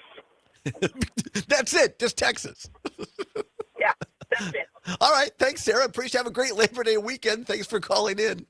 Kev, you're a Bears fan. What's worse today, being a Cowboys fan or being a Bears fan? I mean, I got to really say, as much as the arrival of Micah Parsons is concerning, if you're a Bears fan. I really got to say, I think it's worse being a Cowboys fan right now. I don't know that there's not a lot of light at the end of that tunnel necessarily. I think you're probably the Bears got run over by that train 20 years ago, and we've already given up on that. The Cowboys have hope. So I think the wound is newer if you're a Cowboys fan. I think you have a lot of company on that. Mark in Prairie du Sac texted in saying being a Cowboys fan is worse. Jerry Jones is lower on the evolutionary ladder than pond scum. Well, tell us how you really think, Mark. Jim in Brookfield, listening in to WAUK, says, I'm sure most Packer fans would say being a Bears fan is worse. However, since Jerry Jones took over the Cowboys, I'd say being a Cowboys fan is worse. Jones can't even get the name right of the star player he just lost. Jim in Brookfield. Brett, listening in beautiful Brown Deer, says, as a lifelong Cowboys fan, nothing's worse than being a Bears fan. Can't live in 1986 forever. Wow. John in West Bend said much the same thing. Probably a Bears fan because they're still living in 85. Wow. Joel, listening to beautiful Rothschild, says being a Bears fan is worse. Steve in Milwaukee, Cowboys, especially because of Jerry Jones. So I don't know, Kevin. I agree. I just think that because my friend Alex brought this up, and you know, I mean, you live most of your life now in Wisconsin. The uniqueness of having the Green Bay Packers not having, you know, back when Kevin and I we used to make, remember, for those of you who are Kevin and I's age-ish, Marge, I used to call her Marge, she ought to be shot. The owner of the Cincinnati Reds, right, Kev? Cincinnati Reds, yeah. Yep, absolutely. I mean, that was a terrible owner. And now you got Jerry Jones, and it's just nice to have a team like the Packers that can never be sold, can never be moved. And, you know, not obviously the quote unquote owners don't really own the team, but I think it's just something refreshing about that, Kevin. I mean, that does remain, right? It's so interesting as the world of sports has evolved. It's such an anomaly, and probably the gap between how that manifests itself with the Packers and how it does with so many owners, right? The mega million billionaire owners, right? It's not just, rich people own sports teams. Like, there is no comparison to the way the Packers are owned and operated, quote unquote, to the way the Dallas Cowboys are owned and operated. It's like they're running completely different businesses, even though we know for sure they are not. Yeah. No, it's we'll do some more What's Worse. I know Kevin has to run here at the bottom of the hour because he has to put his arm up. He has professional nurses that come in. He's going to be fed grapes by people down there today. Kevin, you and I used to cover Platteville sports, but whenever we were on the road at a beautiful Hampton Inn, the hotel of Kevin and I's choice when we're on the road, we'd often tune in College Game Day to watch what's happening in D1. We were D3. Your thoughts on Lee Corso's last headgear pick tomorrow on College Game Day? Yeah, boy. I mean, when you brought that up as something we could chit chat about, just like it does, speaking of living in the 1980s and 1990s, right? But when you think about what happened in that time, when it came to what ESPN meant to all of us as both sports fans and, in yours and I's cases, aspiring broadcasters, right? The concept of this shoulder programming, the concept of bringing entertainment to sports. Again, you and I liking the sports radio format that turned just arguing about sports into a more entertainment form. And I think what I just think about the most with Lee Corso, along with all of those things, is, one thing in one of my previous roles at UW Milwaukee, doing communications for athletics and encountering a lot of former coaches who are now analysts, right, doing TV broadcasts and stuff. And there were some that were pretty good at it and a lot of them that really weren't very good at it. And a few that put in the time and a lot that were just waiting for the next coaching job. And somewhere very early, it seems, and based on now all the accounts, right, Lee Corso figured out early on, I could be pretty good at this broadcasting thing. And he really put himself into that. And, I mean, what a remarkable decision by him. Instead of trying to go back and, coach a few more years someplace, he fully put himself in both the analyst/entertainer role, and look where it got him. And look how many imitators, both shows and people, there are now of him and the basketball equivalent, college basketball equivalent, in Dick Vitale. 100% agree, Kev. He nailed it. He told, I think it was somebody on the game day crew once, it's entertainment, sweetheart. Lee Corso. Kevin O'Connor, a great entertainer, a great broadcaster, a great friend. Thanks, Kev. Feel better. Talk to you soon. Come on back. We'll wrap up the show after this on the Civic Media Radio Network.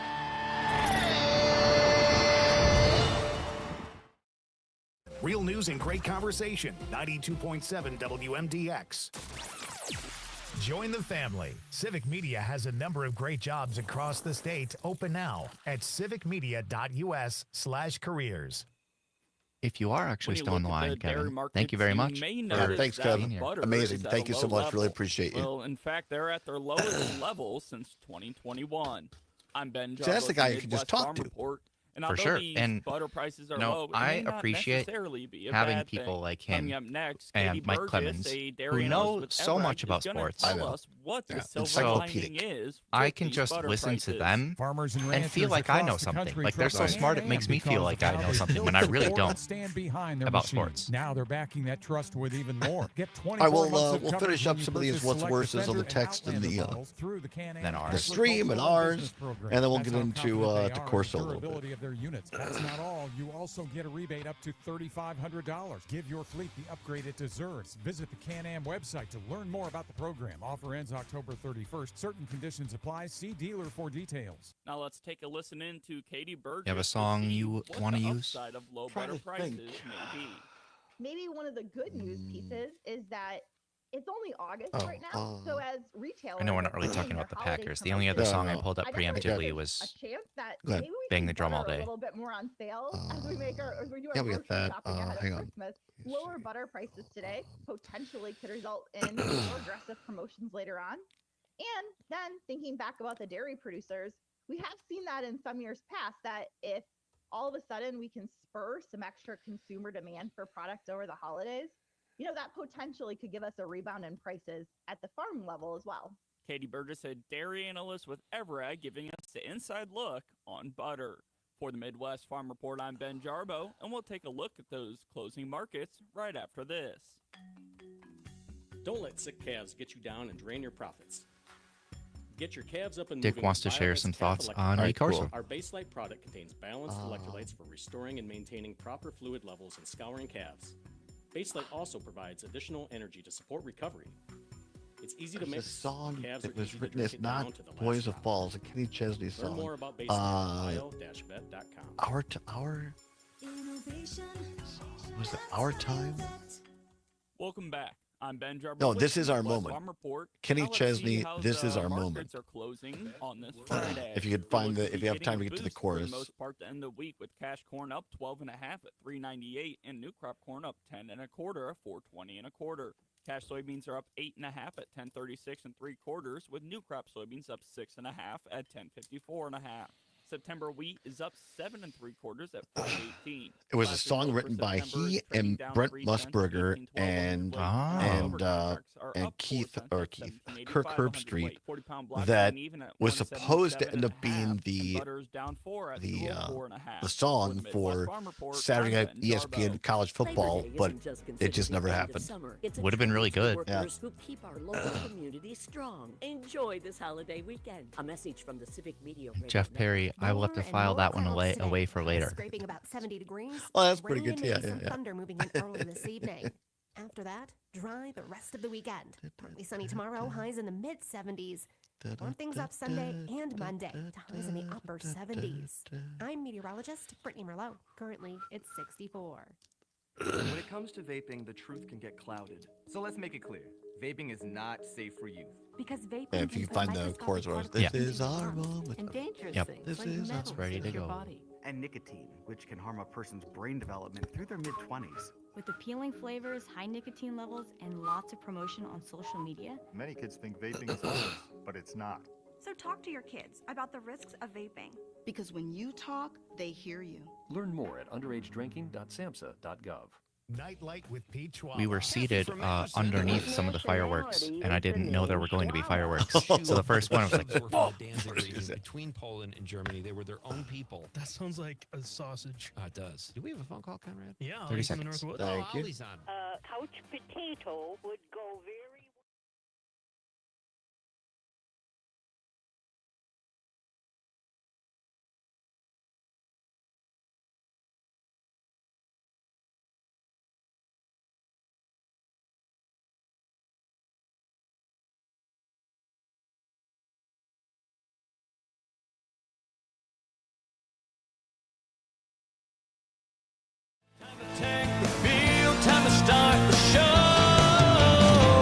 This is our moment.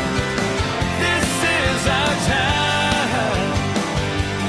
And we ain't holding back. We're laying it on the line. This is our destiny. It's our night to shine. This is our moment. This is our time. Welcome back to the Allbaugh Show on the Civic Media Radio Network. Now 35 minutes past the hour of 3 o'clock on Friday, August 29th, 2025. Little Kenny Chesney for you. A song you're not going to hear that often on the radio. Was never released as a single that I know of. About the only place you can really hear it is either online or if you are a Sirius XM subscriber, as I am, on Chesney's No Shoes radio channel on Sirius XM. It's a song called This Is Our Moment. And it was supposed to be the theme song for Saturday Night Football on ESPN when Brent Musburger was the play-by-play guy along with Kirk Herbstreit, pardon me. And it was, Kenny Chesney was having a drink or a beer or meal, something like that, with Brent Musburger and Kirk Herbstreit one night. And they said, we don't really have a song like, it used to be, who was it? Hank Williams Jr., I think, did the Monday Night Football song for, forever. And so this was supposed to be that kind of a song, a signature piece that would be played every Saturday night on ESPN before the main game. And so Brent Musburger and Kenny Chesney and Kirk Herbstreit started writing stuff down on a napkin, which eventually became that song. I believe Brett James also end up helping write some of the final lyrics to that. The great Buddy Cannon was the co-producer. But as these things go, once it got to ESPN and ABC and maybe at Disney, it just never happened. Yeah, and I don't know why, but it just never happened. Yeah, you never know.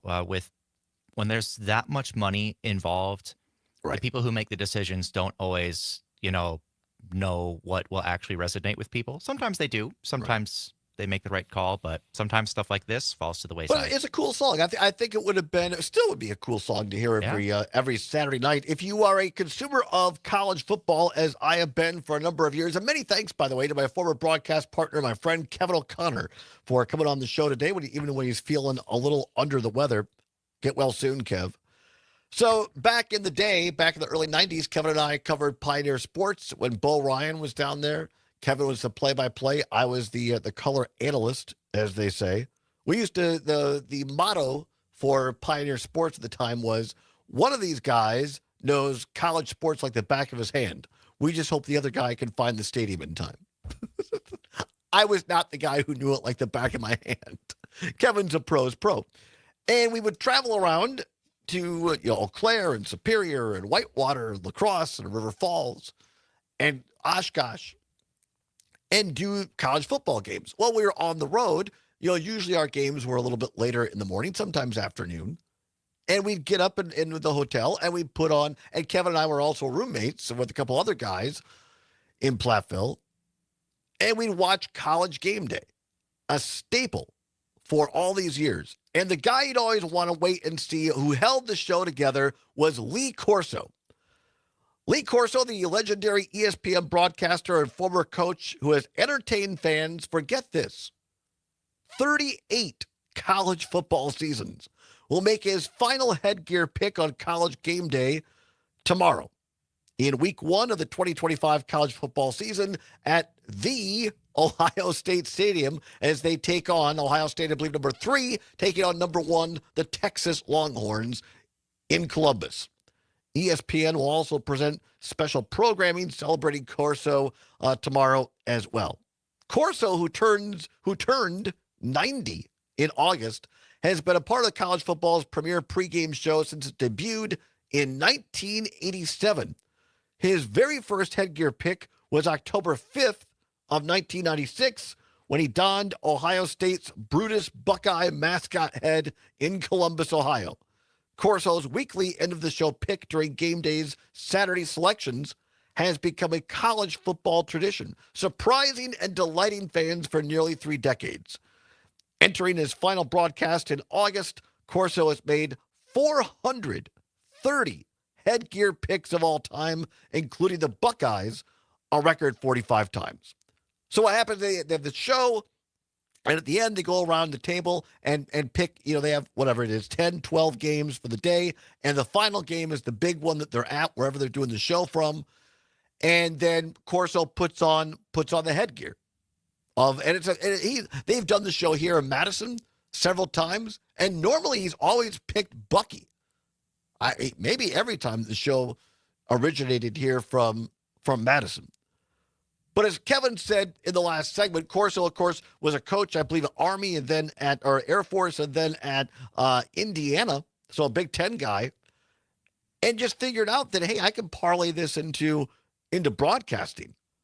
And he always knew his lane. Now, he was touched by a stroke 2 or 3 years ago and, cut back his role a little bit, harder for him to talk. But he and Kirk Herbstreit had become really, really close friends.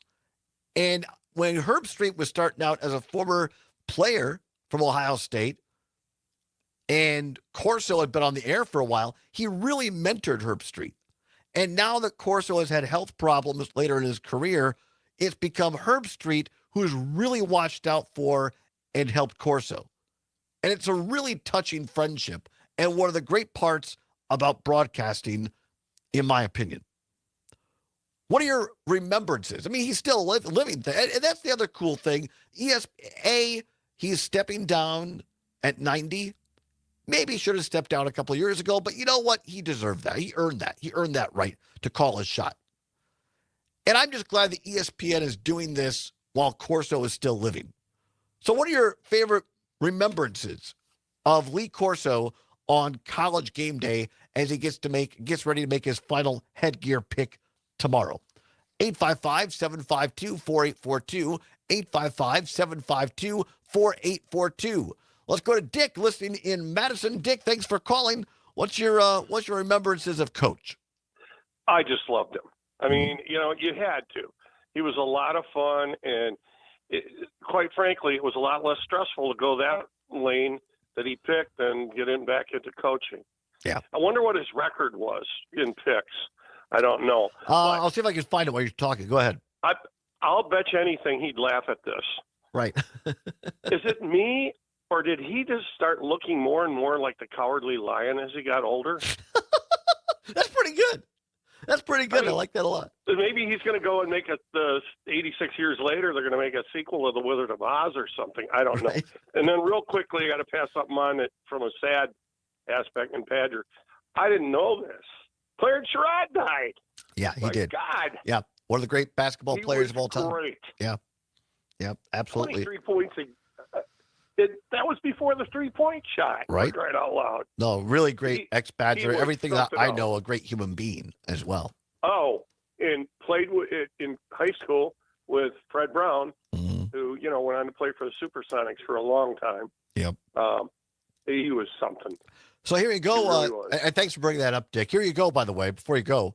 According to ESPN, 430 mascot headgear selections of all time. Okay. He is 286 and 144, a 665 win percent on the picks. A lot better than his coaching. Right? Corso has donned the headgear of 69 different teams all time. Most all-time selections, Ohio State with 45, Alabama 38, LSU, our very own Jacqueline's team, LSU 25 times, Florida 22, and Oregon 21. So there you go. Wow. How about that? There. Well, thanks for that. I really wanted to know his percentage. That's pretty cool. Yeah, pretty cool. Thanks for calling in, Dick. Appreciate your call as always. 855-752-4842, 855-752-4842. What's your, and he's not dead. He's just retiring. Tomorrow is Lee Corso's last appearance on ESPN's College Game Day tomorrow after 38 seasons. What's your favorite memory, your moment in Lee Corso's incredible career on the air? Heather, watching on Facebook in beautiful Eau Claire on WCFW The Tap, says Coach Corso will always be the heart of college football. The relationship between he and Kirk Herbstreit makes my heart melt every time I see them. Thanks, Heather. Always appreciate that. She's absolutely right. Let's listen to just a little bit. Well, let's take this this tribute that's going to play tomorrow. We're not going to play the whole thing. It's over 7 minutes long. But Mike Tirico, the great sports broadcaster who used to be at ESPN, now at NBC, he starts this off. Let's listen to a minute or so of the tribute from ESPN, which will play tomorrow to Lee Corso on College Game Day. Yo, sweetheart. Thank you for having an indelible impact on my career and my life. Nobody like you before, nobody like you after. Thank you. Life is good because you've been in it. You truly are what it means to be gracious. You truly are what it means to be kind. I just want to say thank you. It's been an honor to watch you all these years. There's a beheading going on at the Coliseum. Hey, Coach, congratulations. You are a legend. I have a little headgear I'm going to try on. Because you know what Ricky Bobby says? If you ain't first, you're last. Woo! Hi, Coach Corso. It's Ken Jung. It's Mr. Chow. You're my daddy. And you are also beloved. You've represented. That's this part of this tribute that will play. It's over 7 minutes long. It'll play on ESPN tomorrow during College Game Day. Lee Corso. That was Will Ferrell earlier, of course. There's Ricky Bobby there, and lots of other celebrities in this as well. His 200th pick, by the way, was on October 22nd, 2011, here in Madison when he picked Wisconsin, and they won. So that's pretty cool on that. Let's have we got time here for the Kirk Herbstreit toast part, or should we do that when we come back, you think? We can give that a listen. Yeah, we got time. Here is Kirk Herbstreit this week doing a toast to his friend Lee Corso at a dinner with the College Game Day crew. Let's do a real cheers here. Yeah, this is to the weekend is going to be fun. It's the opening weekend of college football. It's Lee Corso's final appearance on College Game Day. It's going to be a blast. We're going to celebrate this guy. And I think every person in this room and anybody you've ever worked with, I think what's unique is people see you with the headgear and they see all the silly stuff you do. But I think what we see is the smile every Friday meeting, whether you're the makeup artist or Reese Davis, everybody in between. You just lightened everybody up. You lifted everybody up. And you've done that, I'm sure, as a coach. But our experience with you, for me, the last 30 years, it's like, I've never seen you have a bad day. Like, if you have a bad day, you never really show that you're having a bad day. You're always positive, and you're the backbone of what this show has been about. We're going to celebrate you the way you should be, and we just want to honor you tonight and say you're the man. We love you. Lee Corso. Kirk Herbstreit, the Ohio State alum. I think that was from last night, actually, and in Columbus, where they did a dinner and toasting the great Lee Corso at age 90, his final day on College Game Day tomorrow. I'll be tuning in. The selection should happen. His final selection. Will he choose Brutus for the Buckeyes? Or will he go against the grain and pick Texas? He'll find out just before 11 o'clock tomorrow on ESPN. We're going to come back and wrap things up here for a Friday Labor Day weekend on the Todd Allbaugh Show on the Civic Media Radio Network. Stay with us.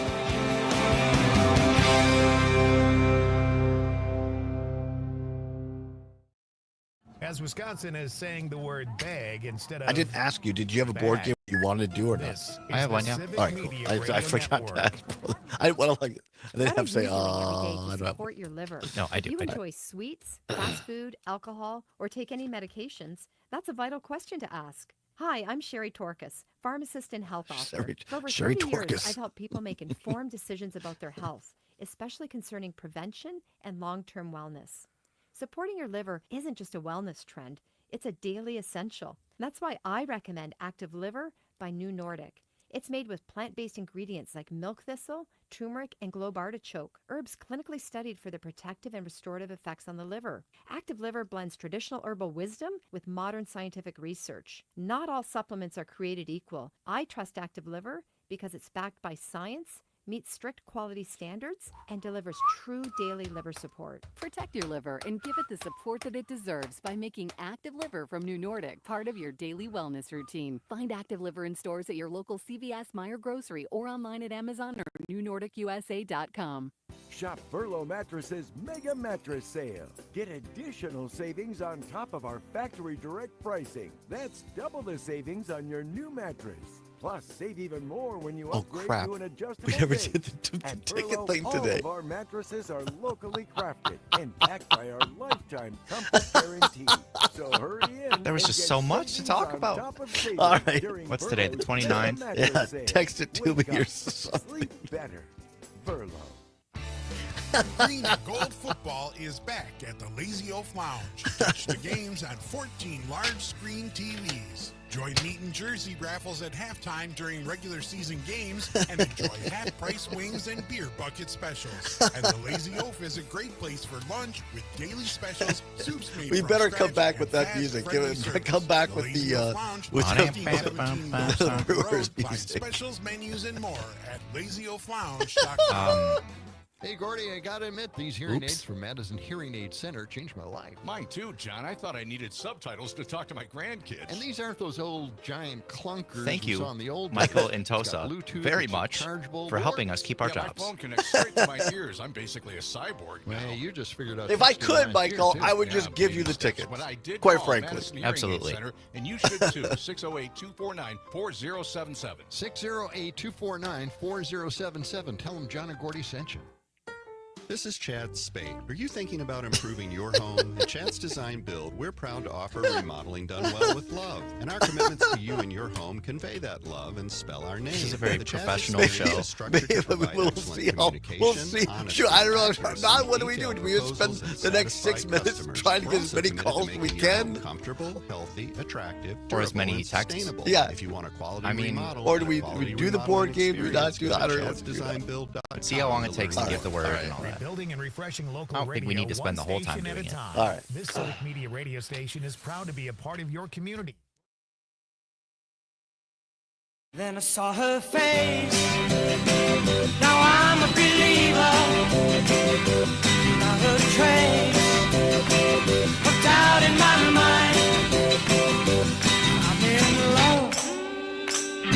I'm a believer. I couldn't leave her if I tried. That's right. It's time on a Friday for a free ticket Brewer giveaway ticket Friday.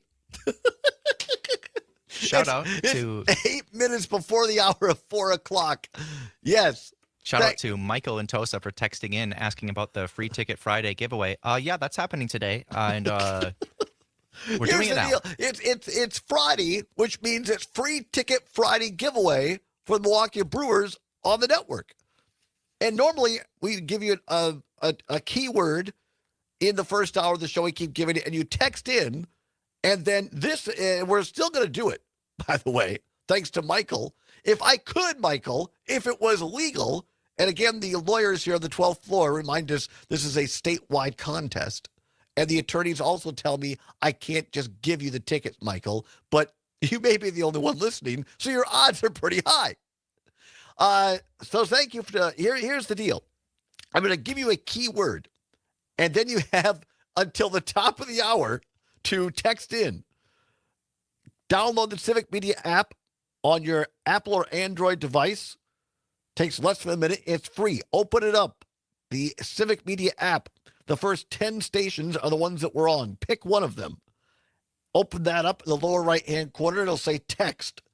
And now this is for, you have to be able to go next Wednesday, September 3rd, against Philadelphia at 6:40. It's a 6:40 first pitch for next Wednesday, September 3rd. You'll have 4 tickets if you win to our club level seats. So open up the Civic Media app, click text, and now text the word. The word this hour is ball. B-A-L-L. Text the word ball right now on the Civic Media app. Yeah, Ball. 5 minutes. B-A-L-L. Your chances of winning are extraordinarily good. Ball. Text the word ball. B-A-L-L right now on the Civic. Oh, look, more people are listening than I thought. We're getting quite a few entries. Thank you. Good. Because if we don't get a lot of entries, Summers, we may not be here come Tuesday. I'll probably give it a little longer than that.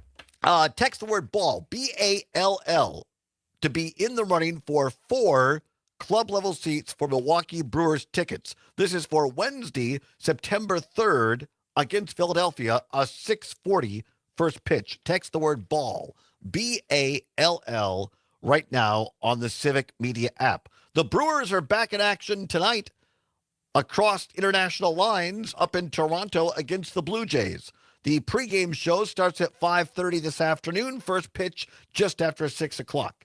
You can listen to it on WRCE in Richland Center, WISS in Oshkosh, WCQM Park Falls, and WBZH in Hayward, Wisconsin. The Brewers taking on the Blue Jays tonight. Pregame show at 5:30 across many of these stations. Text the word ball, BALL, right now to the Civic Media app to be eligible to win 4 club-level seats to next Wednesday's game, September 3rd. All right, Summer, time for a rapid response. Board game of the week. Here we go.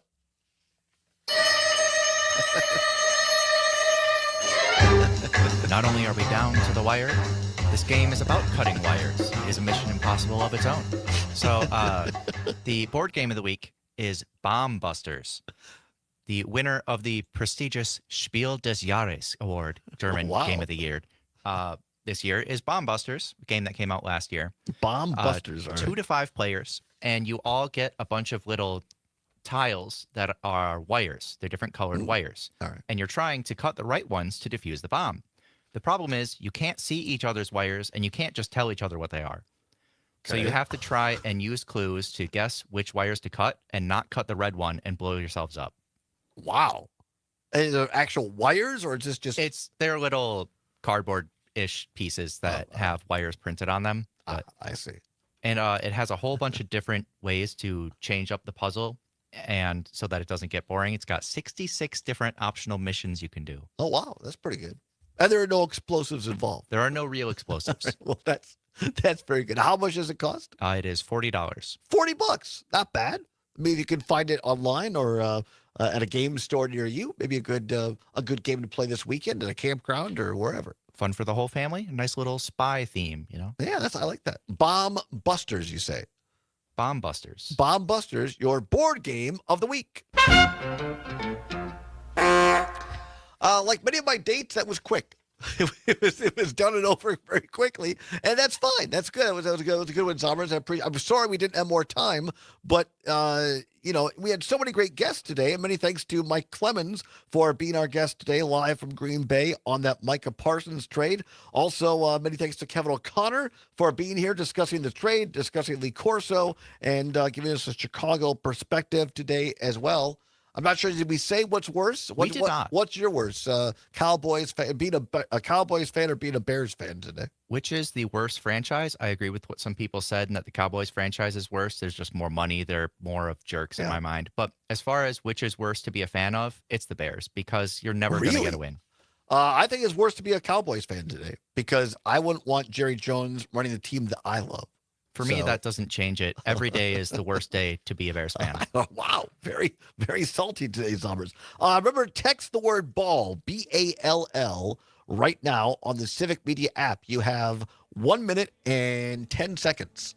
Text the word ball, BALL, right now to the Civic Media app to be eligible to win 4 free tickets to the Milwaukee Brewers game on Wednesday, September 3rd against Philadelphia. Be listening on Monday for the Labor Day show. We are going to be replaying our interview with NFL Hall of Famer, Pro Football Hall of Famer, Joe Thomas from Six Springs Farm, talking about Wagyu beef, and also we'll be talking to Brady Ewing as well. So be listening to that show on Monday. We'll be back live with you on Tuesday. Have a great and safe Labor Day weekend, everybody. Zommers, thanks to you as well. Mike Clemens, Kevin O'Connor, and all of you for listening.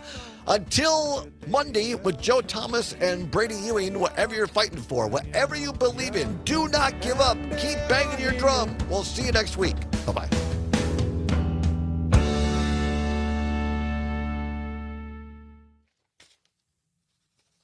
Once again, thank you to Michael in Yes, Tosa thank for you, Michael. saving our keisters. Thank you, Michael. Appreciate you.